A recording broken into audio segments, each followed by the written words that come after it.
So James, what do you think about the list of nuisance candidates that have filed?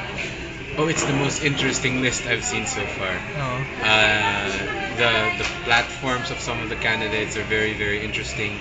The occupations that they list down are also very interesting.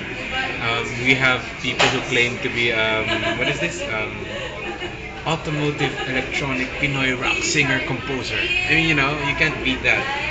And then you have a perpetual versatile scientist. I mean, kung ganyan ang tatakbo ng bansa natin as senators, I figure we'd be a first world country in 2 days.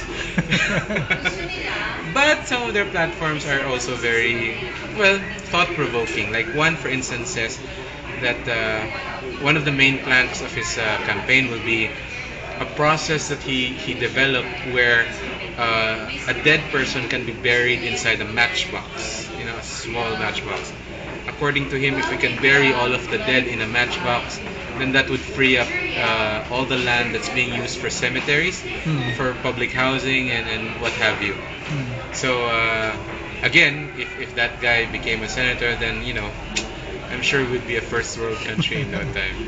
So, I wouldn't call them nuisance candidates. I think that's a little harsh. I'd call them very interesting alternatives.